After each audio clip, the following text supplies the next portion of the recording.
প্রদীপ্তা বাকরুদ্ধ ও চোখ দুটো বৃহতাকার করে তাকালো। কাব্য, সাদিদার, রুষা ওদের গল্প আড্ডা বাদ দিয়ে আধিপের পানে চাইল। আশ্চর্যজনকভাবে এমদাদ খানদের কোনো ভ্রুক্ষেপ দেখা গেল না। ওনারা পাত্তাই দিলেন না কিছু। আশেপাশে শীতল বেগমরা কেউই নেই, থাকলে হয়তো ওনারা বিষয়টা খুঁটিয়ে দেখতেন। প্রদীপ্তের লজ্জায় প্রাণ গেল গেল হালাত। সর্বাঙ্গের রক্ত যে মুখশ্রীতে এসে হাজির হয়েছে তা সুস্পষ্ট বোঝা যাচ্ছে। আদিব অধর বাঁকিয়ে ভ্রু দোলায়। ভাইয়ের আচরণে ওরা চোখ ফিরিয়ে নিল। বোঝেনি কিচ্ছুটিও। চাঁদ এইটুকু কথা তো শুনেইনি। কথার তালে ব্যস্ত ছিল কিনা। প্রদীপ্ত দৃষ্টি নত করে নেয়, শ্বাস আটকে রাখলো গলায়। খুবই আস্তে করে বলল, আপনি জ্বালাচ্ছেন। প্রদীপ্ত কথাটা এত মিহি কণ্ঠে বলল যে ওর পাশে বসে থাকা রুষা অবধি শুনতে পেল না। অথচ যে বোঝা সে ঠিকই বুঝে নিয়েছে নির্বিঘ্নে। আদিব নিজে নিজে বিড়বিড় করে, প্রদীপ, পানির জগটা দিন তো। সবার খাওয়া প্রায় শেষ। কচ্ছপের ছানার মতো প্রদীপ্তা তখনও খাচ্ছে। তার মুখোমুখি আদিবও এমনভাবে খাচ্ছে যেন পরোটাগুলো ভীষণ শক্ত ধাতুর আবরণে তৈরি। ওগুলো ছিঁড়তে যুগ যুগ পার হয়ে যায়। ওদের খাওয়ার গতি হতাশ করার মতন। টেবিল সম্পূর্ণ ফাঁকা হলো, শুধু দুই মানবীকে রেখে। আশেপাশে কেউ নেই। শীতল বেগমরা রান্নাঘরে কি নিয়ে যেন জোরে জোরে কথা বলছেন। খুবই জটিল কিছু হবে, তাই চাপ নেই। সহসা আদিব নিজের প্লেটটা ঠেলে গালে হাত দিয়ে বসে। অভিভূত দৃষ্টে প্রদীপ্তার দিকে তাকায়। প্রদীপ্তা থমথমে মুখে আদিবের দিকে তাকিয়ে চোখ ফিরিয়ে নেয়। আদিব সুধাময় কণ্ঠে বলল, প্রদীপটা, আপনি কি রাগ করেছেন? প্রদীপ্তা মাথা নাড়ে, অর্থাৎ না। আদিব সুপুরুষের ন্যায় কেমন গর্বিত কণ্ঠে বলল, আপনি ভীষণ বিরক্ত বুঝতে পারছি, কিন্তু আপনাকে বিরক্ত করতে ভালো লাগছে। প্রদীপ্তা হাসলো, নরম গলায় বলল, না তো, বিরক্ত হচ্ছি না। আদিব কোমল কণ্ঠে বলল, আপনাকে সুন্দর দেখাচ্ছে। প্রদীপ্তা কপালে ভাঁজ ফেলে। এ আর নতুন কি? আদিবের চোখে তো সর্বকালই ও সুন্দর, তাই বলে নিত্যদিন প্রশংসা করতে হবে? লজ্জা লাগে না প্রদীপ্তার? আদিব আলতো হেসে বলে, বহুদিন বাদে দিনের বেলায় আপনায় দেখছি। লজ্জায় আড়ষ্ট হলো প্রদীপ্তা। প্রদীপ্তাকে একবার জিজ্ঞেস করবে নৌবাহিনীতে লজ্জা দেওয়ার ট্রেনিং করানো হয় কিনা। প্রদীপ্তা দমে আসে। আদিব চপল কণ্ঠে বলে, আপনার লজ্জায় টমেটো হয়ে যাওয়া মুখটা আজ আগের চেয়েও ভালো দেখাচ্ছে। প্রদীপ্তা দৃষ্টি নত করে নিল। লজ্জা তিরতির করে বাড়ছে। আদিব ঠোঁট চেপে হাসে, হালকা কেশে বলে, অধরা আপু বলল আপনি সূর্য আর দিয়াকে দেখতে চান। নির্দ্বিধায় বিনা সংকোচে মাথা দোলালো প্রদীপ্তা। অর্থাৎ সে দেখতে চায়। আদিব মোলায়েম গলায় বলে, বাবা অনুমতি দিলে এবার নিয়ে যাব, নয়তো পরের বার যাচ্ছেন। প্রদীপ্তা নমনীয় গলায় শুধোয়, আপনি কতদিন আছেন? ভাবলে সে অপার স্নিগ্ধ সুরে প্রদীপ্তার পরম পুরুষটি জবাব দিল। কতদিন রাখতে চাইছেন? সাথে সাথে প্রদীপ্তার চিত্ত বলে ওঠে, সারা জীবন। অথচ মুখ থেকে স্বর বেরোয় না। আদিব চেয়ে রয় অনিমেষ অপলক। ও আবিষ্ট নেত্রে দেখা যায় প্রদীপ্তার লাবণ্যময়ী বদন, সরল সোজা মুখখানি। এই মেয়েটাকেও মানুষ কষ্ট দিত, মায়া করত না। আদিবের সে কথা মনে এলেই রাগ হয়। সব কটাকে দুহাতে খুন করতে ইচ্ছে হয়, যেমনভাবে রাইফেলের আঘাতে মারা হয় সন্ত্রাস। আদিব নিজের মধ্যে জন্ম নেওয়া সদ্য রাগটাকে দমন করে নিল। সমুদ্র পাহারা দেওয়া অতন্দ্র প্রহরী প্রদীপ্তা নামক রমণীতে কাবু। প্রদীপ্তা একমাত্র কারণ যার জন্য আদিব মাঝে মধ্যেই ভয়ে থাকে, হৃদরোগ হওয়ার আশঙ্কায়। হুট করে আদিব প্রণয়সিক্ত গলায় বলে উঠল, জানেন প্রদীপ্ত, একদম হুট করে চোখে বেঁধেছিলেন আপনি। অতঃপর সেই হুট করে চোখে আটকে যাওয়া আপনি আমার প্রাণ ভোমরায় পরিণত হলেন। কেন হলেন সেই কারণ আজও অজানা আমার। গভীরভাবে নিষ্পলক প্রদীপ্তা চেয়ে রইল আদিবের দিকে। আদিবের গোছানো প্রতিটা কথা প্রদীপ্তার হৃৎপিণ্ডে বিদ্ধ ঘটায়। অন্তঃস্থলে প্রেমময় হাওয়ার সুবাস তোলে। মানুষটা এত দারুণ যে বোকাশোকা মানুষগুলো এই মানুষটার প্রতি আবিষ্ট হতে বাধ্য। দৈবাত রুমকি বেগমের আগমনে চেয়ার ছেড়ে উঠে গেল আদিব। প্রদীপটাও দৃষ্টি নামিয়ে নেয় তৎক্ষণ, তবে এ ভাবনা থামায় না। এমদাদ খান কাল দোকানে যাননি, আজও ভেবেছিলেন দোকানে যাবেন না। বিশ্বস্ত কর্মচারী রয়েছে তাদের দিয়েই চালিয়ে দিবেন আজকের দিনটাও। ছোটোখাটো একটা আয়োজন আছে বাড়িতে, আদিব আসার উদ্দেশ্যেই সেই আয়োজন। আর বাড়িতে আয়োজন মানেই তার পরম ফুফাতো ভাই মিরান সাহেবকে নেমন্তন্ন করতে হয়। ওনাকে নেমন্তন্ন আগেই করা, এখন শুধু জলদি আসার জন্য তাড়া দেওয়া হচ্ছে। উনি সবেই মিরান সাহেবের সাথে কথা শেষ করে ফোন কাটলেন।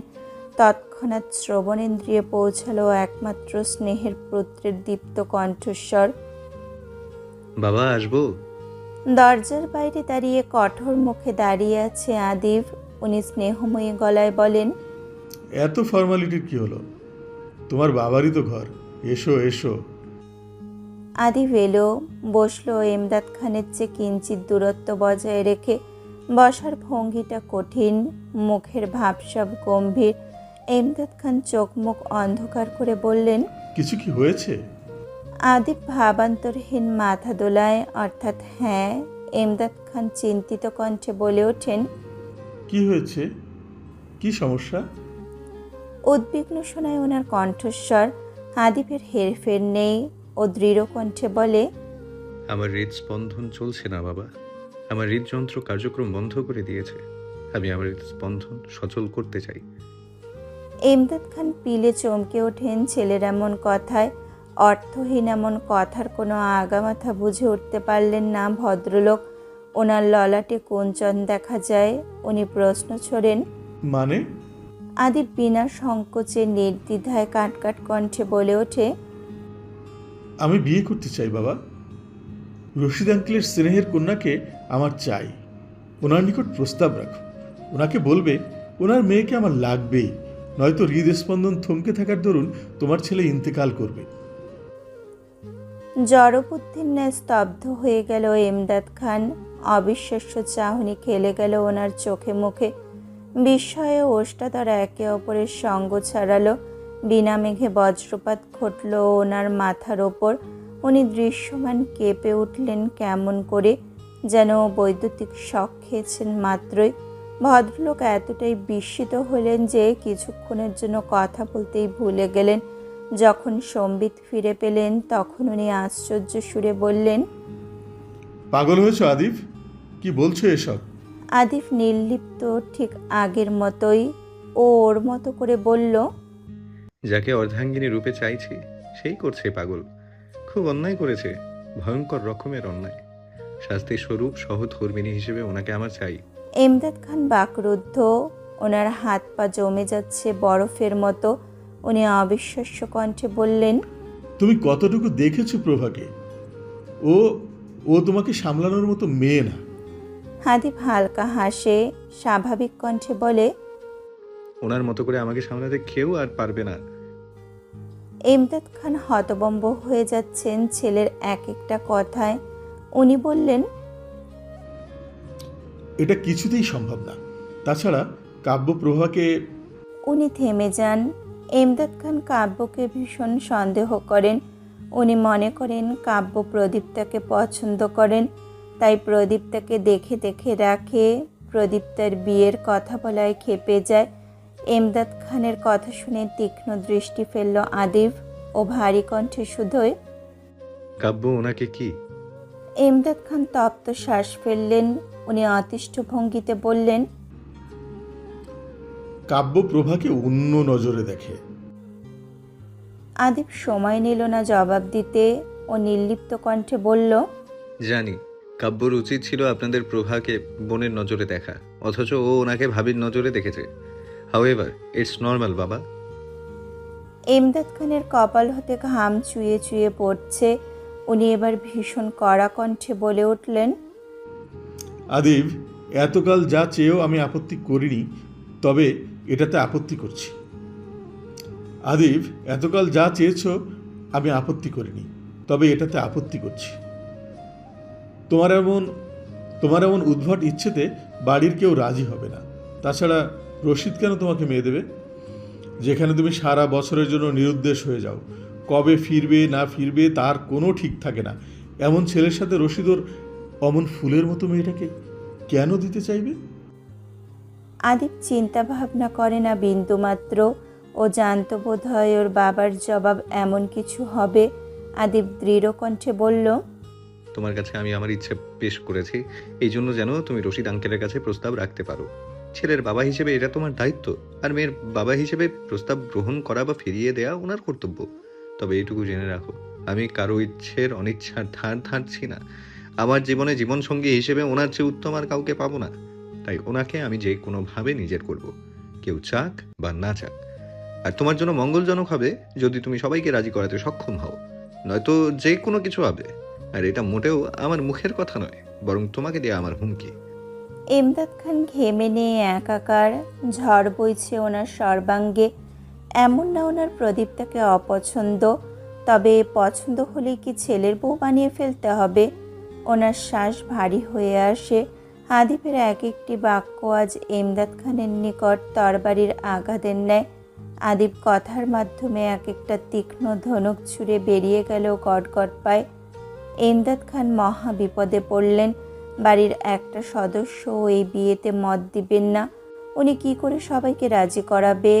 এতদিনের সুন্দর সংসারটা নাকি তছনছ করে দেয় ছেলেটা। এই ব্যস্ত গুরুগম্ভীর ছেলেটার হাতে মেয়ে তুলে দেওয়াও তো সাংঘাতিক কিছু। কোনো বাবা কি চাইবে এমন একটা ছেলেকে নিজের মেয়ের জন্য নিতে, যে একবার কাজে ঢুকলে পরিবারের কারো খবর রাখে না, সম্পূর্ণ ভুলে যায় তার একটা পরিবার আছে? এমন বেপরোয়া ছেলেকে ঠিক করতে যদি তার ছেলের ঘরে একটা লক্ষ্মীর আগমন হয় তাহলে তার বিশেষ আপত্তি নেই। তবে পরিবার? উনি দীর্ঘশ্বাস ফেললেন। কি যে হবে ওপরওয়ালা মালুম। মিরান সাহেবদের আগমনে খানবাড়িটা আরও উচ্ছ্বাসিত হয়ে উঠেছে, প্রাণবন্ত লাগছে সকলকে। এবারের প্রতিটা সদস্য অতিথি খুব পছন্দ করে। আজ কবিতা বেগম, রোকসানা বেগমদের আসতে বলা হয়নি। রোকসানা বেগমকে বললেও হয়তো আসতেন না। সেদিনের পর থেকে এবাড়ির কারোর সাথে উনি যোগাযোগ করেননি তেমনভাবে। অবশ্য রুমকি বেগম ব্যতীত কেউই আসল কারণ জানে না। যাই হোক, কাব্য দুদিন ধরে চেম্বারে যাচ্ছে না আদিবের জন্য। কাল তো অযথাই গেল না, আর আজ তো স্বয়ং আদিব বাড়িতে। সায়ানও এসেছে, তবে আফসোসের ব্যাপার হলো সাদিদটা ছুটি পায়নি। ওর ডিউটিতে যেতে হয়েছে, তবে বলে গেছে যত দ্রুত সম্ভব ফিরবে। তিনতলার বারান্দার কাছের দেওয়ালে পিঠ ঠেকিয়ে একসাথে বসে আছে রুষা আর প্রদীপ্তা। প্রদীপ্তার কানে ফোন। সামিহা কল করে নিজের বক্তৃতা শুরু করেছে। প্রদীপ্তা চুপচাপ তাই শুনছে। ফোন লাউডে দেওয়ার রুষা ও প্রদীপ্তার কাঁধে মাথা দিয়ে সামিহার রাগান্বিত কণ্ঠে বলা এক একটা কথা শুনে যাচ্ছে আর হাসছে।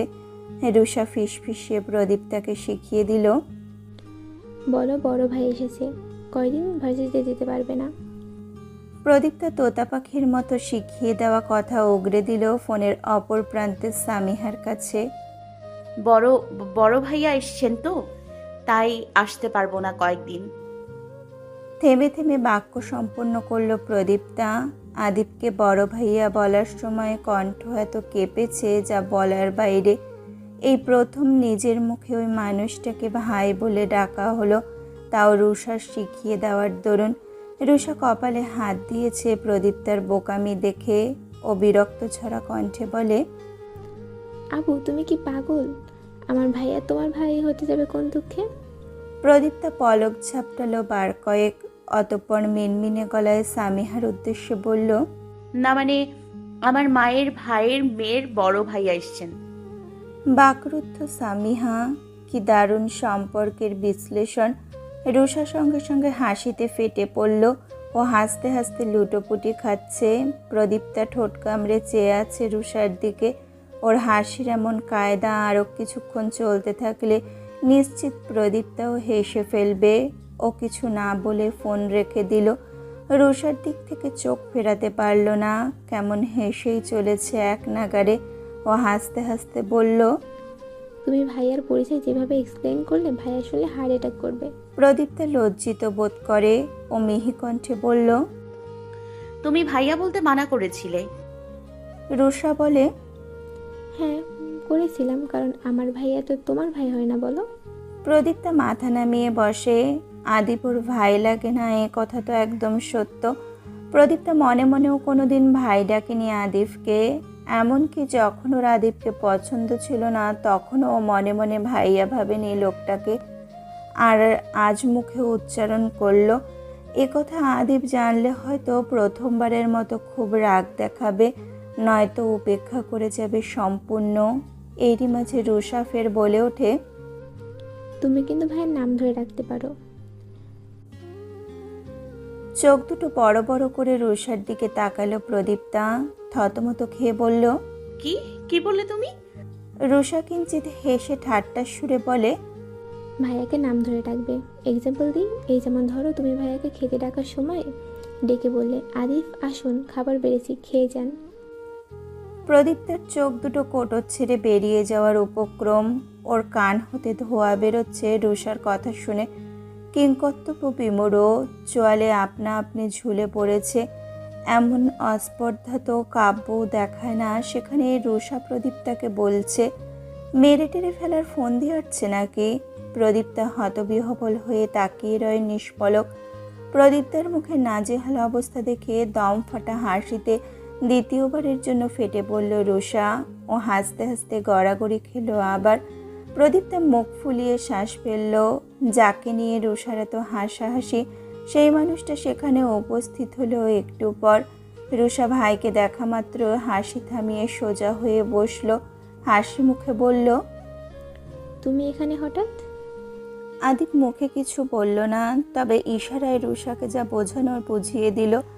রুষা কোনো ভনিতাবিহীন চুপচাপ প্রস্থান হলো। প্রদীপ্তা রুষার চলে যাওয়ার দিকে এক পলক তাকিয়ে চোখ ফিরিয়ে নিল। প্রদীপ্তার চেয়ে দূরত্ব রেখে আদিপ বসলো। তিনতলার বারান্দার ওই অংশতে তারা বসে আছে যেখান থেকে সারা শহর দেখা যায়। আদিপ কাঁচের দেওয়ালে পিঠ ঠেকিয়ে প্রদীপ্তার মুখোমুখি বসে। প্রদীপ্তা মাথা নিচু করে আছে। সদ্য স্নান সেরে এসেছিল বিধায় আর্দ্র কেশগুলো উন্মুক্ত করা। শুকনো হাওয়ার তাগিদে মুখশ্রী জুড়ে স্নিগ্ধতা বিরাজমান। সহসা আদিপ কোমল কণ্ঠে ডেকে ওঠে, প্রদীপ্তা। প্রদীপ্তা আদিপের মুখ পানে তাকায়। আদিপের দৃষ্টি নরম শান্ত। আদিপ আলতো স্বরে বলে, নিচে কি এমন আছে যা আমার মাঝে নেই? প্রদীপ্তা অবাক হয়। দৃষ্টিতে কৌতূহল ফুটে ওঠে। আদিপ হালকা হাসে। হুট করেই বলে ওঠে, শুধু আমাকে দেখুন, মেঝে পরেও দেখা যাবে। প্রদীপ্তা পিটপিট করে আদিফকে দেখলো। মুহূর্তেই হেসে দৃষ্টি স্বাভাবিক করে নিল ও নরম কণ্ঠে বলে, সবাই নিচে, তাহলে আপনি এখানে এসেছেন কেন? কেউ দেখলে কি ভাববে? আদিপ আশেপাশে তাকায়। নির্লিপ্ত কণ্ঠে বলে, কে কি ভাববে? আমি যাকে দেখতে এত দূর হতে ছুটে এসেছি সে তো আমার সামনেই বসা। প্রদীপ্তা নিশ্চুপ। আদিপ প্রসঙ্গ সম্পূর্ণ বদলে দেয়। সে হুট করে বলে ওঠে, আপনার জীবনের সবচেয়ে বড় ইচ্ছে কি? প্রদীপ্তা কিঞ্চিত আশ্চর্য হয় আকস্মিক করা প্রশ্নে। তবুও ভাবে ওর জীবনের সবচেয়ে বড় ইচ্ছে সম্পর্কে, তবে পায় না। বুঝ হবার পর থেকে তো নিজের ইচ্ছে নিয়ে তো কখনো ভাবাই হয়নি। অবশ্য কিছুদিন আগে যখন আদিপ ছিল না তখন ওর ইচ্ছে ছিল আদিপ চলে আসুক। এখন তো আদিপ পাশেই আছে। প্রদীপ্তা মনস্থ গলায় বলে, নেই। আদিপ কপাল ভাঁজ করে। সন্দিগ্ধ গলায় বলে, সত্যি? নির্বিঘ্নে ওপর নিচ মাথা নাড়ে প্রদীপ্তা, অর্থাৎ সত্যি। ও মিনমিনে গলায় পাল্টা শুধায়, আপনার ইচ্ছে কি? আদিপের ভাবা লাগে না। ও ভাবলে স্নিগ্ধ গলায় জবাব দেয়, একটা আরাধ্যা। প্রদীপ্তা আশ্চর্য হলো। ভ্রু কুঁচকে চাইল, এটা কি? এর অর্থ কি? ভীষণ কৌতূহলী হয়ে প্রদীপ্তা প্রশ্ন ছুড়ল, আরাধ্য কি? আর আদিপ ক্ষীণ হাসলো। নীরবে মাথা নেড়ে বলল, নাথিং। প্রদীপ্তা আর এই সংক্রান্ত প্রশ্ন করে না, বরং প্রসঙ্গ পাল্টে বলে, আরাধ্যা কি? আপনি কি সবার বস? আপনাকে সবাই খুব মান্য করে? আদিপ হাসলো মৃদু আছে, বলল, হুম, সবার না। প্রদীপ্তা মনোযোগ দিল আদিবের সারা মুখে। ওই সুন্দর আদলে জন্ম নেওয়া ক্ষতচিহ্নটা দেখলেই প্রদীপ্তার মন খারাপ হয়ে যায়। যদিও ক্ষতটা সামান্য, তবে পূর্বে যে এই ক্ষতটা খুব গভীর ছিল তা বোঝা যায়। প্রদীপ্তা মিহি কণ্ঠে বলল, গালে কেটেছি কিভাবে? মারামারি করেছিলেন? আদিব স্বল্প আওয়াজে বলল, কিভাবে কেটেছে মনে নেই। আপনি এই সামান্য ব্যাপার নিয়ে ভাবছেন কেন? প্রদীপ্তা কণ্ঠ আরো খাদে নামিয়ে বলল। চোখ পড়ছে বারবার। আদিব এবারও হাসলো কিঞ্চিত। কিয়ৎক্ষণ নীরবতা চলল। অতঃপর হুট করে আদিব মিষ্টি স্বরে ডেকে উঠল। প্রদীপ্তা। প্রদীপ্তা ছোট্ট করে জবাব দেয়। জি। আদিব কোমল কণ্ঠে শুধোয়, আপনি কি বাঙালি? আই মিন সত্যি বাংলাদেশি? প্রদীপ্তা ভ্রু বকরিল করে। এটা আবার কেমন প্রশ্ন? বাংলায় কথা বলছে। প্রদীপ্তার চলাচল সম্পূর্ণ বাঙালি সংস্কৃতির সঙ্গে খাপ খাওয়ানো। এখানে সন্দেহ আসে কেমন করে? এমনও না যে প্রদীপ্তার চেহারার গঠন বিদেশিদের মতো। ও ধীর গলায় শুধোয়। সন্দেহ হয়? আদিব ভাবলে সে নির্লিপ্ত কণ্ঠে বলে। জি। প্রদীপ্তা বিস্মিত হলো। সন্দেহ হয় কেন? ওর কৌতূহলের মাত্রা ফিকে হয়ে যায় যখন শ্রবণেন্দ্রিয়ে প্রবেশ করে আদিবের সুধাময় কণ্ঠস্বর পুনরায়। কারণ আপনাকে অর্ধেক বাঙালি আর অর্ধেক আমার লাগে। ক্ষণিকের ব্যবধানে নির্বাক হলো প্রদীপ্তা। দূরত্ব গড়ল অধর হতে ওষ্ঠ। ও তাজ্জব চোখে চেয়ে রইল নিষ্পলক। আদিপ্তা দেখে চপল কণ্ঠে বলে, বিয়ের পর সম্পূর্ণ আমার লাগবে, নো টেনশন। প্রদীপ্তা হতবাক।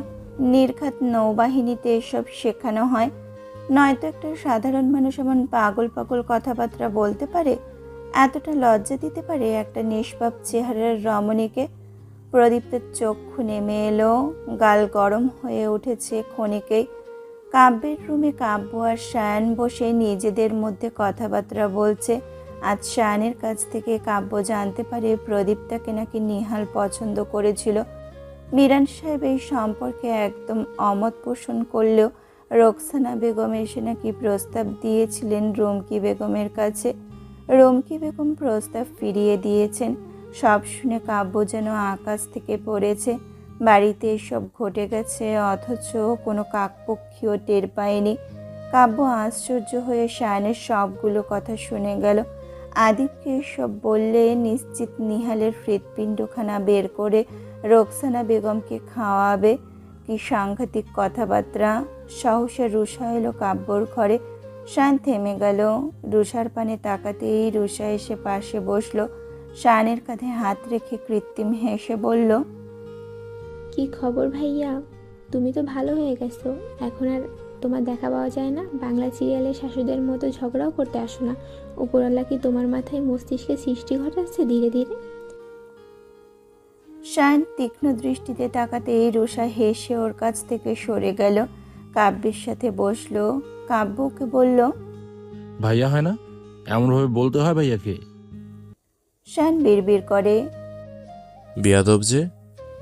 রুষা ঠোঁট নাড়ানো দেখে বুঝে যায় শান কি বলছে। ও অপ্রসন্ন কণ্ঠে বলে, তোমার চেয়ে বেশি আদব কায়দা আছে আমার। শান গম্ভীর কণ্ঠে বলল, দেখলেই বোঝা যায়। রুষা গরম চোখে তাকায় শায়নের দিকে। শায়নও একইভাবে চাইল। কাব্য ওদের কাণ্ড দেখে কপালে হাত দেয়। সাপনেউলের মতো লেগেই থাকে এরা। একদণ্ড যদি ভালোভাবে কেউ কারোর সাথে কথা বলতো। ও রুষাকে বলে, রুষা নিজের রুমে যা, পরে আসিস তুই। রুষা কাব্যের দিকে তাকিয়ে রাগী কণ্ঠে বলল, তুমি ওর জন্য আমাকে তাড়িয়ে দিচ্ছ? কাব্য কিছু বলার আগে শায়ন বলে ওঠে, দিচ্ছে যখন চলে গেলেই ভালো। রুষা দাঁতে দাঁত চেপে বলে, একদিন সত্যি সত্যি আমি তোমার মুখ ভেঙে দিব শান ভাইয়া। বলেই রুষা গটগট পায়ে বেরিয়ে গেল। কাব্য বোনের যাওয়ার পানে চেয়ে ফোঁস করে শ্বাস ফেলে। শায়ান কেউ দেখতেই পারে না, না শায়ান রুষাকে। ওপরওয়ালা মালুম কিসের শত্রুতা দুজনের মাঝে। সুস্বাদু সব খাবার দিয়ে সাজানো সম্পূর্ণ টেবিল। টেবিল ঘিরে বসে আছে অতিথিরা সহ বাকি বাড়ির সদস্যরা। এমদাদ খান, এহসান খান, মিরান সাহেব, আদিব, শায়ান আর কাব্য। মিরান সাহেবের স্ত্রী রোদেলা বেগম রুমকি বেগমদের সাথে খাবে বলে আর বসেননি। রশিদ দেওয়ান বাড়ি নেই। রুষা আর প্রদীপ্তার খাবার ওপরে পাঠিয়ে দেওয়া হয়েছে। ইচ্ছেটা পেশ করেছিল রুষা। খেতে খেতে মিরান সাহেব অকস্মাৎ বলে ওঠেন, আদের বিয়ে শাদী নিয়ে কিছু ভাবছো ভাইয়া? শুধু কি দেশের জন্যই খেটে যাবে? বংশের কথা ভাবতে হবে না? ইমদাদ খানের হাস্যোজ্জ্বল মুখ থমথমে হয়ে এলো। উনি আর চোখে তাকালেন ছেলের দিকে, যে এক ধ্যানে মগ্ন হয়ে খাবার খাচ্ছে। উনি মেকি কণ্ঠে বললেন, হ্যাঁ, এবার বিয়ে নিয়ে আশা আছে। আদিব ইমদাদ খানের দিকে তাকালো। বাবা ছেলের চোখাচোখি হয়। ইমদাদ খান কেমন নিস্পৃহতার সহিত চোখ ফিরিয়ে নিলেন। আদিবের মজা লাগে ব্যাপারটা। ও ফের নিজের ধ্যানে চলে যায়। ওদিকে মিরান সাহেব বলেন, মেয়ে পছন্দ আছে কোনো? ইমদাদ খান জোরপূর্বক হেসে বললেন, ওই আছে আর কি। আদিবের বেজায় হাসি পায় এই মুহূর্তে বাবার কথা শুনে। তবে সে শান্ত রয়। কাব্য একবার ইমদাদ খান তো একবার আদিবের মুখের দিকে তাকালো। আদিব বিয়ে করবে, তাও ইমদাদ খানের পছন্দের মেয়েকে। অবিশ্বাস্য। বেচারা কাব্য আসল কাহিনী জানেই না। জানলে হয়তো এখন খাবার ছেড়ে নাচতে উঠে পড়তো। মৃদু অন্ধকারে নিমগ্ন হয়ে পড়েছে সারা শহর। দিনের উত্তাপ ধুয়ে রাতের আধার নেমেছে। পথে ঘাটে এখনও জনগণের ছড়াছড়ি। ঢাকার রাস্তাগুলো ব্লক রিকশার গাদাগাদিতে। দোকানপাটে দিনের বেলার চেয়েও বেশি ভিড়। অথচ রাত বাজে 10টা। ক্লান্ত শরীরে খানিক আগে বাড়ি ফিরেছিলেন রশিদ দেওয়ান। হাত মুখ ধুয়ে সবেই খাটে গা এলিয়ে বসেছেন। সহসা উনি খেয়াল করলেন ওনার দুয়ার সম্মুখে ইমদাদ খান এসে দাঁড়িয়েছেন। ইমদাদ খান কখনো এই ঘরে আসেন না। প্রয়োজনে দু একবার এসেছিলেন বোধহয়। অতিরিক্ত দরকার হলে নিজে ডেকে নেন। হঠাৎ কি মনে করে আজ ইমদাদ খান এখানে এলেন ভদ্রলোক বুঝতে পারলেন না। উনি কিছুটা অপ্রস্তুত হয়ে উঠে দাঁড়ালেন। ব্যস্ত গলায় বললেন, ভাইজান ভেতরে আসুন, বাইরে দাঁড়িয়ে কেন? ইমদাদ খান খানিক দ্বিধান্বিত হয়ে ঘরে এলেন। সারাটা দিন আজ রশিদ দেওয়ানের অপেক্ষা করে কাটিয়েছে। তাই রশিদ দেওয়ান আসার পরপরই সে চলে এসেছেন তার কাছে। দেরি সহ্য হচ্ছিল না। যত তাড়াতাড়ি এইসব ব্যাপারে কথা বলবে ততই মঙ্গল। উপরওয়ালা মালুম রশিদ দেওয়ান এসব শুনে কেমন প্রতিক্রিয়া করবেন। সবটা ভালোই ভালোই মিটে গেলেই বাঁচেন।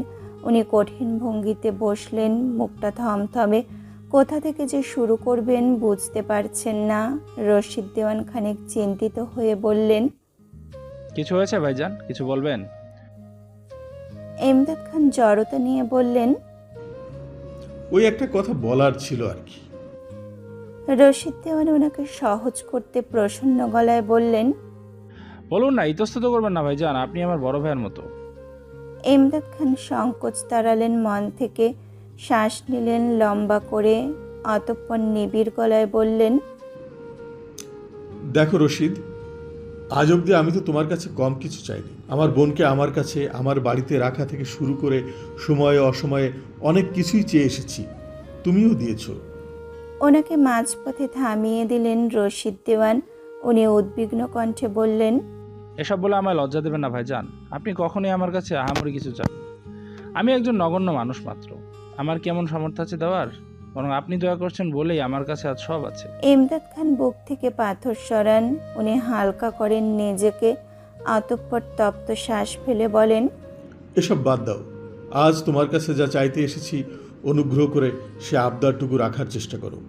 এইটুকুই চাওয়া। খানিক চিন্তিত হয়ে পড়লেন রশিদ দেওয়ান। কি এমন জিনিস চাওয়ার হলো যার জন্য ইমদাদ খানের মতো মানুষটা এমনভাবে কথা বলছে? না জেনেও উনি কিঞ্চিত সংকোচপূর্ণ গলায় আশ্বস্ত করলেন, আমার সামর্থ্যের মধ্যে থাকলে আমি অবশ্যই আপনার আবদার ফেলে দিব না ভাইজান। আপনি নির্দ্বিধায় বলতে পারেন, সংকোচ করবেন না। ইমদাদ খান আরও একবার লম্বা শ্বাস টানেন। নিজেকে যথেষ্ট সংযত রেখে সাবলীল কণ্ঠে বলতে লাগেন, প্রভাকেও নানা বাড়ির লোকেরা তোমার কাছ থেকে দূরে রেখেছে অনেকগুলো বছর। ওনাদের পরিকল্পনা করাই ছিল মেয়েটাকে যতগুলো বছর নিজেদের কাছে রেখে টাকা হাতানো যায় ততগুলো বছর নিজের কাছে রাখবে। আর যখন মেয়েকে নিজেদের কাছে রাখা যাবে না, অর্থাৎ পরের বাড়ি পাঠাতে হবে, তখন তোমার কাছে দিয়ে দেবে। যেমন দিল আর কি। প্রভার বিয়ের বয়স হয়েছে। মেয়েটা যে কারো নজর কাড়ার মতো, নম্র, ভদ্র, ঠান্ডা মেজাজি। এমন মেয়েকে কদিনই বা ঘরে রাখা সম্ভব বলো? এতে তোমার প্রাণ ভরবে? মেয়েটাকে ছোট থেকে নিজের কাছে পেলে না, এখনো যদি না রাখতে পারো, তবে কি তোমার একটা আক্ষেপ থাকবে না? আফসোস হবে না? বলো। রশিদ দেওয়ান কিছু একটা আঁচ করতে পারেন বোধহয়। ওনার সতেজ মুখশ্রী গভীর ভাব ধারণ করে। উনি এবার অধিক মনোনিবেশ করলেন ইমদাদ খানের বচনের প্রতি। ইমদাদ খান আবদারি গলায় বললেন, রশিদ, আজ আমি তোমার কাছে কোনো ভাই হয়ে আসিনি, বরং একজন ছেলের বাবা হয়ে এসেছি। রশিদ দেওয়ান থতমত খেয়ে গেলেন। উনি বিস্মিত গলায় বলে ওঠেন, কিন্তু ভাইজান এটা কিভাবে সম্ভব? ইমদাদ খান আকুতি ভরা কণ্ঠে বলেন, রশিদ, আমি তোমার নিকট ভিক্ষার ঝুলি নিয়ে হাজির হয়েছি, ফিরিয়ে দিও না। রশিদ দেওয়ান কিংকর্তব্য বিমূঢ়। উনি অপ্রস্তুত গলায় বলেন, এভাবে বলবেন না ভাইজান, আমার একটা মাত্র মেয়ে। আমি মানি আদিব অত্যন্ত ভালো ছেলে, লাখে একটা, কিন্তু ও পেশাগত জীবনটা বেশি ভালোবাসে পরিবারের চেয়েও। একবার কাজে ঢুকলে মাসের পর মাস লাপাত্তা থাকে, এমন করে তো আর। উনি থেমে গেলেন, মাথা নিচু করে বসলেন অপরাধীর ন্যায়। ইমদাদ খান জানতেন সব কিছু ঠিকঠাক থাকলেও এই একটা জিনিসে আটকে যেতে হবে। ওনার ভেতর নিংড়ে দীর্ঘশ্বাস বেরিয়ে এলো। উনি বললেন, তুমি ভাবো রশিদ, আমি তোমায় জোর করছি না, তবে তুমি রাজি হলেই খুশি হব। তাছাড়া মেয়েটাকে সারা জীবন নিজের কাছে রাখতে পারার সুযোগ পাচ্ছ, প্রস্তাবটা ফিরিয়ে দিও না। ইমদাদ খান নিজের কথা শেষ করে আর বসলেন না, বেরিয়ে গেলেন। পিছনে ফেলে রেখে গেলেন একজন ভাবান্তর মানুষকে, যার মাথায় চাপিয়ে দিয়ে গেলেন কয়েক টন ওজনের বোঝা। বুক করে গেলেন ভারী। লোকটাকে অথই জলে ফেলে বেরিয়ে গেলেন তিনি। বাইরে পা রাখতেই ওনার সামনে দৃশ্যমান হয় তার ছেলে, যে দাঁড়িয়ে তারই বেরোবার অপেক্ষায় ছিল। ইমদাদ খান আদিফকে এমন দরজার বাইরে দাঁড়িয়ে থাকতে দেখে ক্ষুণ্ণ হলেন কিছুটা। উনি গম্ভীর কণ্ঠে বললেন, তুমি এখানে কি করছো? আদিফ ইমদাদ খানের কথা সম্পূর্ণ উপেক্ষা করে দৃঢ় কণ্ঠে বলে, সরুন, ভেতরে যাব। ইমদাদ খান অপ্রসন্ন কণ্ঠে বলেন, আমি কথা বলে এলাম তো, তুমি আবার ভেতরে গিয়ে কি করবে? আদিফ সামনে পা বাড়িয়ে নির্বিকার কণ্ঠে বলে, it's none of your business. হতভম্ব হয়ে ছেলের যাওয়ার দৃশ্য দেখলেন ইমদাদ খান। কেমন করে বলে গেল এটা ওনার ব্যাপার না? ভারী বেপরোয়া হয়েছে তো ছেলেটা বাড়াবাড়ি পর্যায়ে চলে গেছে। ওকে একটু হাতের মুঠোয় আনা দরকার। আদিপ কক্ষে এসে হালকা করে গলা ছাড়িয়ে ধ্যানমগ্ন রশিদ দেওয়ানের মনোযোগ পাওয়ার আশায় রশিদ দেওয়ান নির্মল চোখে তাকালেন আদিফের দিকে। কিঞ্চিত থতমত খেলো আদিফকে দেখে।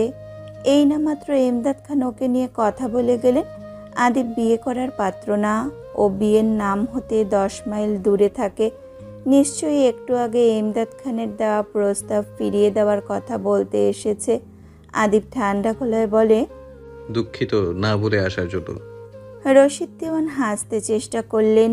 উনি সৌজন্যমূলক কণ্ঠে বললেন, ব্যাপার না, এসো। আদিপ এগিয়ে আসে। রশিদ দেওয়ান যথেষ্ট স্বাভাবিক কণ্ঠে বলেন, কিছু বলবে বলে এসেছো? রশিদ দেওয়ানকে আশ্চর্য করে দিয়ে আদিব হাঁটু ভেঙে ওনার সম্মুখে মেঝেতে বসে পড়ে। রশিদ দেওয়ান দেখতেই উদ্বিগ্ন গলায় বলে ওঠেন, আরে আরে কি করছো? মেঝেতে কেন বসলে? ওঠো আদিব। আদিব ওঠে না, বরং দায়িত্বশীল যুবকের ন্যায় আশ্বস্ত চোখে তাকায় রশিদ দেওয়ানের পানে। রশিদ দেওয়ান বুঝতে পারলেন না আদিবের মতলব কি। মানা করার হলে তো দাঁড়িয়েও মানা করা যায়, আবার খাটে বসেও মানা করা যায়। এমন মেঝেতে বসার কি হলো? অদ্ভুত তো। রশিদ দেওয়ানকে আরো অবাক করে দিয়ে আদিব মনস্থ গলায় বলে ওঠে, আঙ্কেল, ছোট থেকে আমাকে দেখছেন আপনি। বাকিদের মতো আমি কখনোই আপনার কাছে কোনো আবদার করিনি। ছোট্ট কাব্য সাদীদের মতো সামান্য চকোলেটের বায়না অবধি করিনি। অথচ আজ এতগুলো দিন পরে এসে আমি নিরুপায় হয়ে পড়েছি। আপনি ছাড়া কোনো দিক খুঁজে পাচ্ছি না। আমার সম্পূর্ণ জীবন নির্ভর করছে আপনার সিদ্ধান্তের উপর, আপনার মতামতের উপর। আদিবের কণ্ঠস্বর নিস্তেজ, গম্ভীর স্বর ছাড়া কথাই যে আদিব বলে না। সে রশিদ দেওয়ানের সামনে দুর্বল গলায় কথা বলছে। রশিদ দেওয়ানের অবিশ্বাস্য লাগলো। উনি বুঝতে অক্ষম, এভাবে কেন বলছে আদিব। সাধারণভাবে বললেও উনি আদিবের কথা মেনে নিতেন। রশিদ দেওয়ান নীরব চোখে চেয়ে দেখলেন আদিব ওনার হাত দুটো নিজের মুঠোয় পুড়ে নিয়েছে। আদিব শান্ত নদীর মতো স্থির গলায় বলে ওঠে, আঙ্কেল, আমি জানি প্রতিটা বাবার কাছে তার মেয়েরা কতটা আদরের হয়, আর আপনার কাছে সে তো আরও প্রিয়। আপনার রাজকন্যা, আপনার সবচেয়ে মূল্যবান রত্ন। আপনি তাকে কতটা ভালোবাসেন তা গত 19 বছর ধরে দেখে চলেছি। আপনার মতো করে ওনাকে ভালোবাসার সাধ্য কারো নেই, কেউ চাইলেও পারবে না, তবে চেষ্টা করতে তো পারে। আপনার মতো না হোক, আপনার চেয়ে এক বিন্দু কমই না হয় বাসলো, আর সেই মানুষটা হলাম আমি। আমি কথা দিচ্ছি, আমি আপনার মন মতো হয়ে যাব। প্রতি ছুটিতে বাড়ি ফিরবো, এমনকি নিজ ইচ্ছায় ছুটির আবেদন করে বাড়ি আসবো। প্রয়োজনে আপনার মেয়েকে মাঝে মধ্যে কোয়ার্টারে নিয়ে রাখবো। যতটা উনি চাইবেন আমি নিজের সাধ্য মতো ওনাকে ততটাই সময় দিব। সবচেয়ে বড় কথা, ভালো রাখবো আঙ্কেল, যত্ন করব, যেমনটা একজন মালি তার শখের বাগানকে করে। একটাবার ভরসা করেই দেখুন কতটা যত্নে মুড়িয়ে রাখি ওনার। আদিব আকুল নেত্রে তাকিয়ে নিজের কথা শেষ করে। রশিদ দেওয়ান হতবিহ্বল।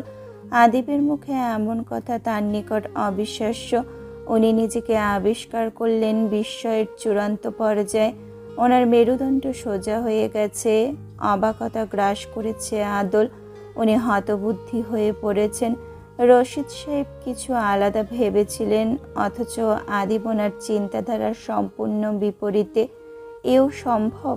ভদ্রলোক অবাক হয়ে বলেন, আদিব, তুমি কি বুঝতে পারছো তুমি কি বলছো? আদিব সাথে সাথে বলল, আই এম সিরিয়াস। রশিদ দেওয়ানের কান দুটো ঝাঁঝা করে ওঠে আদিবের উচ্চারিত প্রতিটি বাক্যে। ওনার অন্তঃস্থল অবাকের তোপে জড়বস্তুর ন্যায় জমে আছে।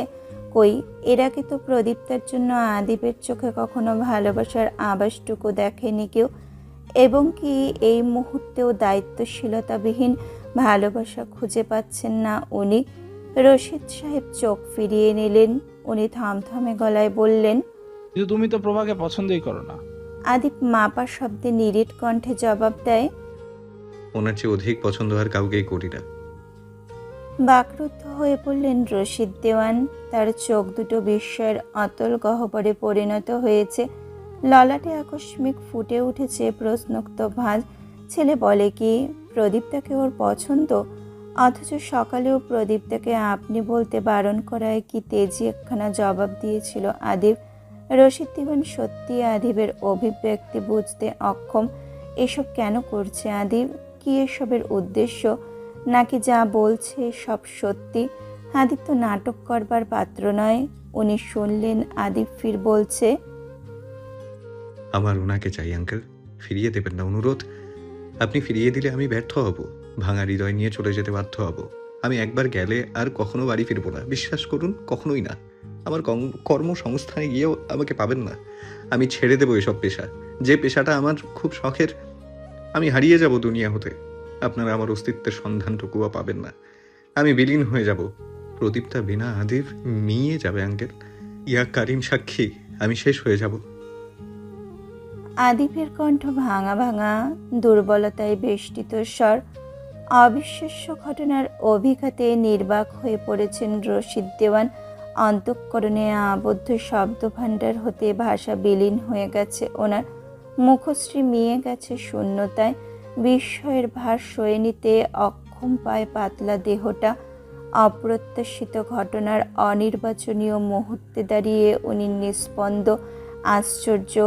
আদিব কবে ভালোবাসলো প্রদীপ্তাকে, তাও এমনভাবে যার জন্য আদিব তিলে তিলে গড়ে তোলা নিজের সাফল্যটুকু ছেড়ে দেওয়ার কথা মুখে তুলতে সংকোচ করে না। মুখশ্রী আরও মলিন হয়ে এলো রশিদ দেওয়ানের। উনি কি করবে দিকদিশা খুঁজে পেলেন না। ছেলেটা এমন এক জায়গায় এনে দাঁড় করালো যেখানে নায়ের কোনো উপায় নেই। রশিদ দেওয়ানের মুখের একটা ছোট্ট বাক্য আদিবের কি কি বিষয়কে যে নির্ভর করছে তা ভালোই বুঝতে পারছেন রশিদ দেওয়ান। আদিপ পাত্র হিসেবে হীরের টুকরো নয়, বরং গোটা একটা হীরে, কৃষ্ণসাগরের অতল হতে উদ্ধার করা মূল্যবান হীরে। অথচ এই হীরের গায়ে একমাত্র ক্ষুদ্র ফাটলের রেশ ধরে রশিদ দেওয়ান থেমে আছেন। উনি দীর্ঘশ্বাস ফেললেন। শীতল বেগমের সঙ্গেও পরামর্শ করা উচিত। সব কিছু ভাবার জন্য একটু সময়ও প্রয়োজন। বিয়ে সারা জীবনের ব্যাপার। নিজের মেয়ের সংক্রান্ত এবং ওর জীবন সংক্রান্ত কোনো সিদ্ধান্ত উনি হুটহাট নিতে অনিচ্ছুক। ভদ্রলোক আদিবের মুঠো হতে নিজের হাত আলগা করলেন। আদিব করুণ চোখে তাকিয়ে আছে। ছোট্ট একটা শব্দ শোনার প্রয়াস ওর মাঝে। রশিদ দেওয়ান আদিবের ঝরঝরে চুলে হাত রাখলেন। উনি ধাতস্থ হয়ে বললেন, আমি ভাবছি আদিব, একটু সময় দাও বাবা। প্রভার সম্মতি ব্যতীত কোনো সিদ্ধান্ত নিতে পারবো না, ক্ষমা করবে। আদিবের করুণ নেত্র ক্ষান্ত হলো। ওর আদলে স্বাভাবিক ভাব ফুটল।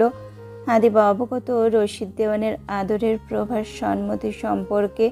আর রশিদ দেওয়ান যে চাইলেও আটকে রাখতে পারবে না সেটাও বুঝে নেয় এক চুটকিতে। ভীষণ বিজ্ঞ মানব বলে কথা। আদিব বেরিয়ে এলো। আগের বার যেমন এমদাদ খান ঘর হতে বেরিয়ে আদিবের দেখা পেয়েছিল, এইবার আদিব বেরিয়ে এমদাদ খানের দেখা পেল।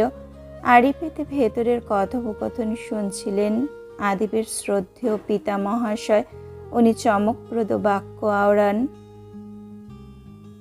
তুমি এমন হলে কবে আদি? আদিব এমদাদ খানের দিকে তাকিয়ে চোখ ফেরালো শুধু। এমদাদ খান আরও বললেন, তোমাকে চিনতে আমার অসুবিধা হচ্ছে। কাল সময় থাকলে আমাকে নিয়ে একটু চোখের ডাক্তারের কাছে যেও তো, সঙ্গে কান পরীক্ষা করাবো। কোনো প্রকার টু শব্দ করল না আদিব, বরং পা চালালো সামনের পথে। এমদাদ খান নড়তে পারলেন না। সে তখনও ধাক্কা সামলাতে ব্যর্থ হয়ে তাকিয়ে আছে ছেলের যাওয়ার পানে। মানুষ এত বদলে যেতে পারে, তাও কোনো নারীর মোহে। সেই রাতে আর খেলেন না রশিদ দেওয়ান।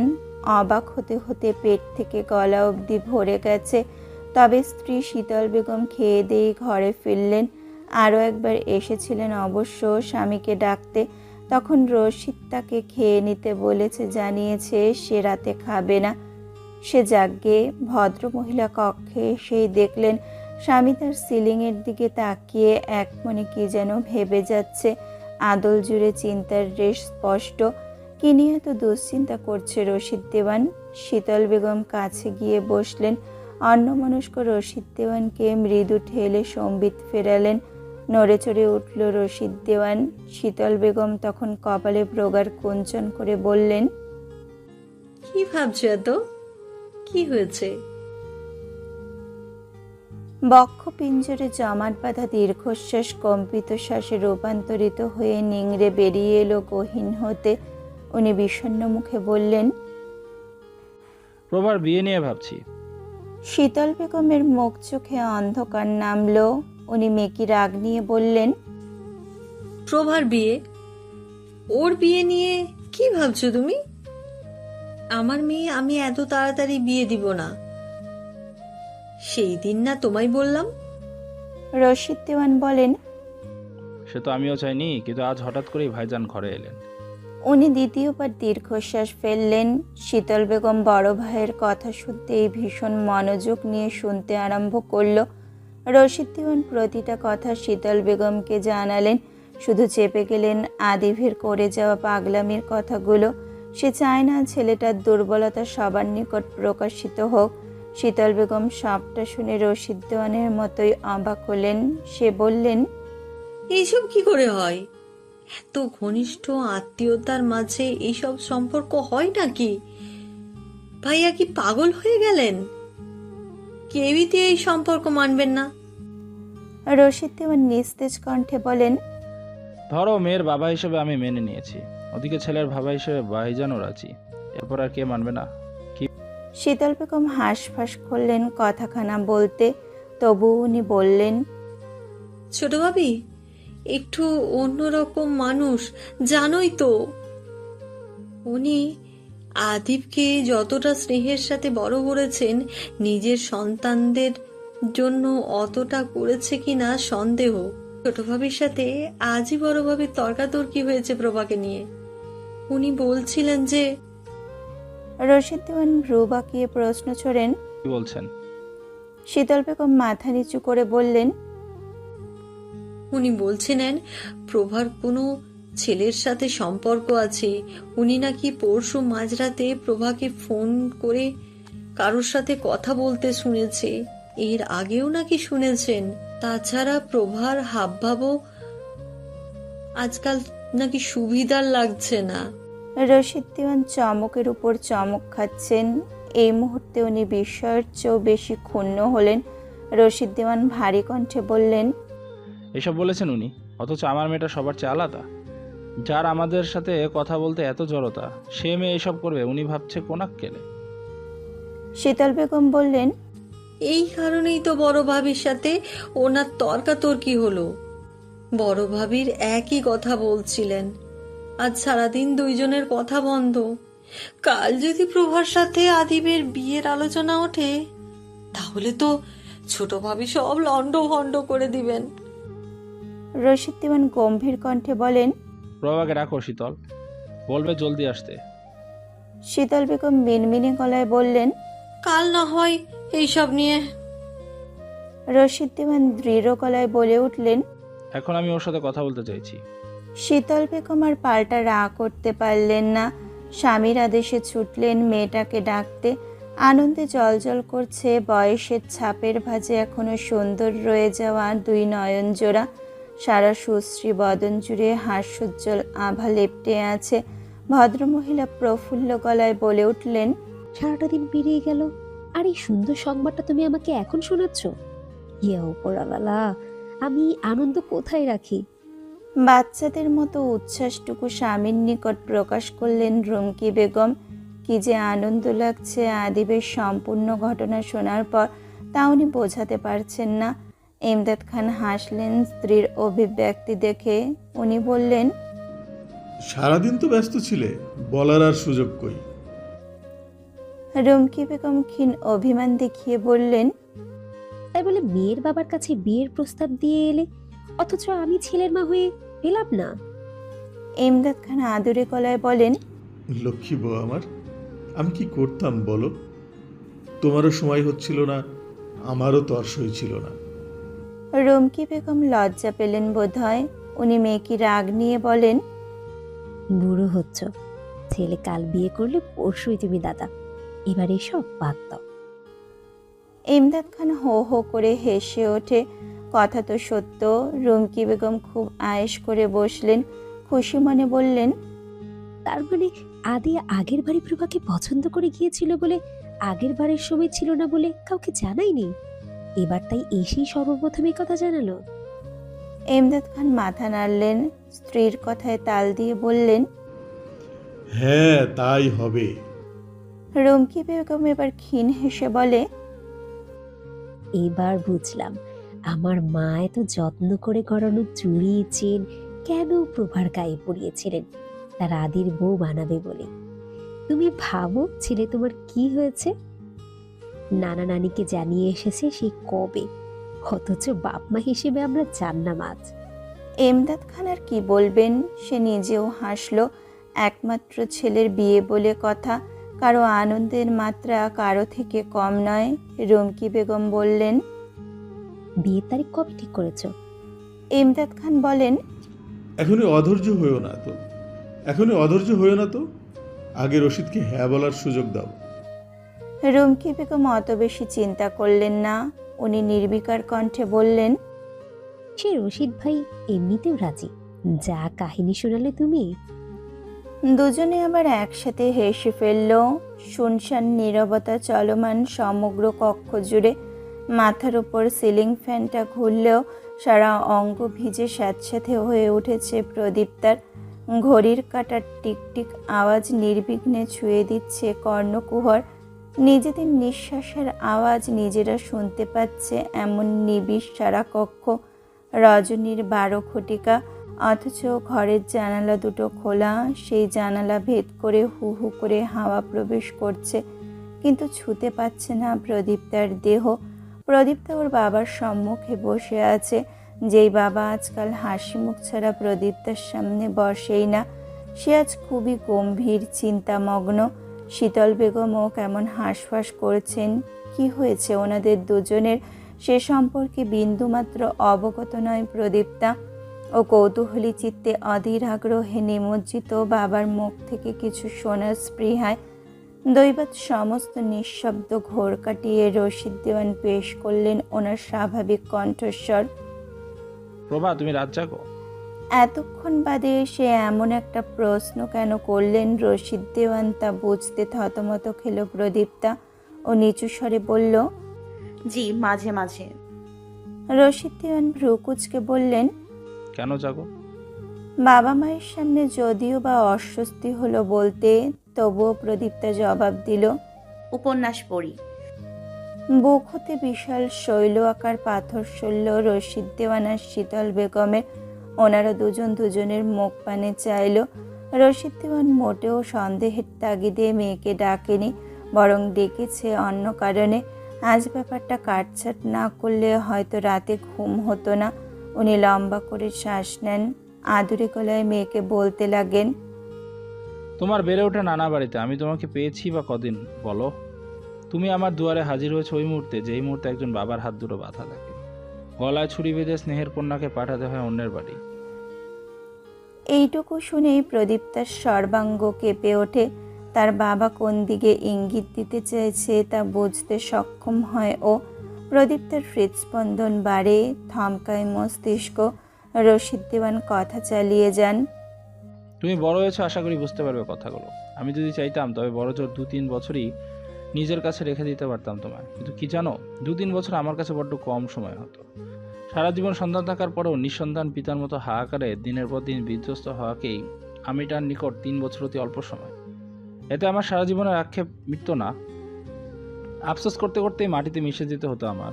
তাই হয়তো এত কিছুর পরে উপরওয়ালা আমার উপর দয়া করলেন, ফেললেন আমার দরবারে সুখের রশ্মি, যেন আমার মেয়েকে আমি যতকাল বেঁচে থাকবো ততকাল পাশে পাই, কাছে থাকি। উপরওয়ালা সেই উপায় করে দিয়েছেন আমায়। প্রদীপ্তার কপল চুয়ে চুয়ে অশ্রু গড়াচ্ছে ও বিমূঢ় ভঙ্গিতে নত নেত্রে বসে আছে। শ্রবণ করছে রশিদ দেওয়ানের বলা প্রতিটা বাক্য গুরুত্ব সহকারে। সহসা প্রদীপ্তার সর্বাঙ্গ শিউরে উঠল। শিহরিত হলো অন্তঃপর যখন রশিদ দেওয়ান উচ্চারণ করলেন প্রিয় সেই 3 অক্ষর। শুভাকাঙ্ক্ষী হিসাবে উনি আজ আমার ঘরে। আমার নিকট পাঠিয়েছেন আদিব নামক কংক্রিটের আবরণে বেষ্টিত স্বচ্ছ হৃদয়ের এক স্বর্গদূতকে। আদিবকে তুমি স্বল্প বিস্তর চেনো, আর আমি বহু আগে থেকে দেখে আসছি। ওর প্রশংসা করে শেষ করা যাবে না। ও ছেলেটাই এমন যার প্রশংসা না করে থাকা যায় না। নিখুঁত এক নক্ষত্রের সঙ্গে তুলনা করার মতো যুবক। সম্পর্কের সূচনা যে নিজ ইচ্ছায় ঘটাতে ইচ্ছুক, সে সুন্দরতম উপসংহারে গল্প শেষ করবে, আমি তাতে বিশ্বাসী। প্রদীপ্তার গহীন হতে সব জট পাকিয়ে যাচ্ছে। শীত দ্বারা বেশ শীতলাভ অনুভূতির জোয়ার নামছে। রোমকূপ শিহরিত হচ্ছে ক্ষণে ক্ষণে। দেহের প্রতিটা রন্ধ্রে রন্ধ্রে তরঙ্গের সিন্ধু তুলছে নব্য জন্মানো অনুভূতিরা। রক্তকণিকা থেমে পড়েছে এবং কি মস্তিষ্কের নিউরন জুড়ে বিস্ফোরিত হচ্ছে আদিব নামটা। সে ঠিক শুনছে? আদিব সত্যি কি বিয়ে অবধি চলে গেছে? এত গভীর সম্পর্কের বন্ধনীতে আবদ্ধ করতে চাইছে প্রদীপ্তাকে। প্রদীপ্তার বিস্মিত নয়নজোড়া আপনা আপনি অশ্রুতে টইটুম্বুর হয়ে বারংবার অপভ্রংশ ভিজিয়ে দিচ্ছে। রশিদ দেওয়ান দীর্ঘশ্বাস ফেলে বললেন, তবে সমস্যা হলো ও পরিবারকে সময় দেয় খুব কম। যদিও বলেছে প্রত্যেক ছুটিতে বাড়ি আসবে, তবুও ওদিক থেকেও ছুটি দেওয়া বা না দেওয়ার ব্যাপার আছে। এছাড়া ওর মাঝে আর কোনো সমস্যা আমার চোখে আজ অব্দি পড়েনি। পাত্র হিসেবে আদিব সেরা, তবে আমি তোমার ইচ্ছা অনিচ্ছাকে গুরুত্ব দিতে বাধ্য। আমার মেয়ামত করলে আমি সবচেয়ে সুন্দর পাত্রটাকে ফিরিয়ে দিতে রাজি। তাই তোমার উচিত কিছু বলা। বাবা যদি আদিবের উসিলায় তোমাকে সারা জীবন নিজের কাছে রাখতে চায়, তোমার কি তাতে আপত্তি আছে প্রভা? প্রদীপ্তার ওষ্ঠাধর কাঁপছে, ভেতরটা তোলপাড় হয়ে যাচ্ছে। সব সত্যি, কিচ্ছু স্বপ্ন নয়। এ কেমন অনুভূতিদের পাল্লাধারদের প্রশ্রবণ চলছে ভেতর জুড়ে। কল্পনায়ও না ভাবা কথাগুলো শ্রবণেন্দ্রিয়ে কেন ঝঙ্কার তুলছে। শীতল বেগম প্রদীপ্তার কাঁধে হাত রাখলেন। প্রদীপ্তার দৃষ্টি তুলে চাইতে অবধি পারলেন না। রশিদ দেওয়ান জানেন মেয়ে তাদের ইচ্ছার বিরুদ্ধে কোনো কথা বলবে না। তবুও সুযোগ দেওয়া তো উচিত ছিল। শীতল বেগম প্রসন্ন গলায় বলেন, মা মা আমার, তুমি কি রাজি? মৌনতাকে সম্মতির লক্ষণ ধরে নিব, নাকি এটা ভুল হবে? প্রদীপ্তার পক্ষ হতে জবাব এলো না। মেয়েটা এতটা লজ্জায় সামিল করলো নিজেকে, যতটা লজ্জায় সাধারণ একটা মানুষ বাঁক হারায়। রশিদ দেওয়ান জোর করলেন না, তেমন সময় দিলেন আরো। শীতল বেগম ফের কোমল কণ্ঠে বললেন, প্রভা, তুমি কি রাজি? অস্বস্তিদের কেন্দ্রবিন্দুতে বসে থাকা প্রদীপ্তা আদো গলায় বাধ্য হলো ঠোঁট নাড়তে। আপনাদের ইচ্ছে। ব্যাস এইটুকুই ছিল প্রদীপ্তার সম্মতি। রশিদ দেওয়ানের মুখে এতক্ষণে হাসি ফুটল। উনি প্রদীপ্তার মাথায় হাত বুলিয়ে দিলেন, কপালে গাঢ় একখানা চুমু খেয়ে মেয়েকে জড়িয়ে নিলেন বুকে। বাবার সান্নিধ্য পেয়ে কান্নার গতি বাড়ে প্রদীপ্তার। ওর ঠোঁট ভেঙে কান্না পায়। মেয়েটা নিঃশব্দে চোখের জল ফেলে, মোটেও দুঃখে ব্যথিত হয়ে নয়, বরং অতিমাত্রায় অবাক হয়ে। জীবনে ফালি ফালি আকারে আনন্দগুলো খুঁজে পেয়ে। প্রদীপ্তার জীবনও এত সুন্দর হওয়ার কথা ছিল। নিস্তব্ধ প্রায় সারা খানবাড়ি, সবাই নিদ্রায় শায়িত হয়েছে বোধহয় এতক্ষণে। মানুষের সারা শব্দ নেই কোথাও। মাত্র বাবা মায়ের ঘর ছেড়ে বেরিয়ে নিজের ঘরের উদ্দেশ্যে রওনা দিয়েছে প্রদীপ্তা। মুখ চোখের নাজেহাল অবস্থা করে ফেলেছে কেঁদে কেটে। সুন্দর বদনখানায় চাইলে মনে হবে আবির মেখে দিয়েছে কেউ। ঘন পল্লব বিশিষ্ট নয়নজোড়া তখনও সিক্ত জলে। কার তরে নিজেকে ভাসিয়েছে প্রদীপ্তা? কার খায়েশ পূরণ করতে চলেছে সে? নিজের নাকি তার পরম পুরুষটির? নিশ্চয়ই তার পরম পুরুষের, কেননা বিয়ের সংক্রান্ত বিষয়বস্তু শুধু ভেবেছে সেই পুরুষই, অন্য কেউ নয়। সিঁড়ির গোড়ায় এসে স্থবির হয়ে গেল অন্যমনস্ক প্রদীপ্তার পথ যুগল। ও চমকে উঠল সিঁড়ির ওপরের অংশে হাতলের সঙ্গে গা এলিয়ে দাঁড়িয়ে থাকা মানুষটার দিকে তাকিয়ে। বুকে দুহাত ভাঁজ করে মাথাটা কিঞ্চিত বাঁকিয়ে সে প্রদীপ্তাকেই দেখে যাচ্ছে। প্রদীপ্তা শুষ্ক ঢোক গিলল, পা এগোতে পারল না।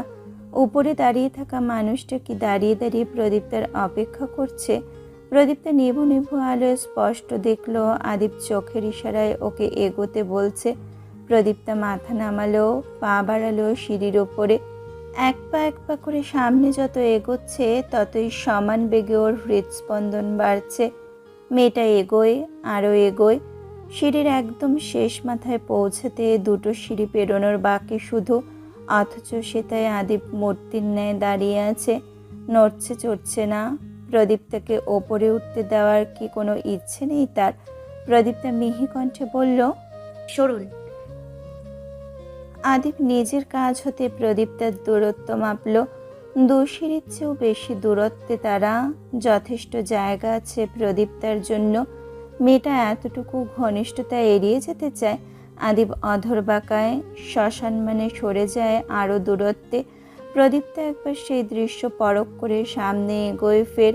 প্রদীপ্তা উপরতলায় এসে পৌঁছাতেই আদিপ মৃদু কণ্ঠে বলে ওঠে, কেঁদে কেটে চোখের মুখের কি হালত করেছেন তা কি আয়নায় দেখা হয়েছে? প্রদীপ্তা আড়ষ্ট নেত্রে আদিপের দিকে চেয়ে মাথা নাড়ে নির্বোধের ন্যায়। সে বোঝায় না, আয়না সে দেখেনি। আদিপ প্রদীপ্তাকে সতর্ক করে বলে, থাক, দেখার দরকার নেই, হয়তো নিজের রূপে নিজেই বিমোহিত হয়ে পড়বেন। প্রদীপ্তার চোখ নেমে গেল। আজ প্রদীপ্তাকে লজ্জাপতি প্রজাপতিরা অধিক মাত্রায় কাবু করছে।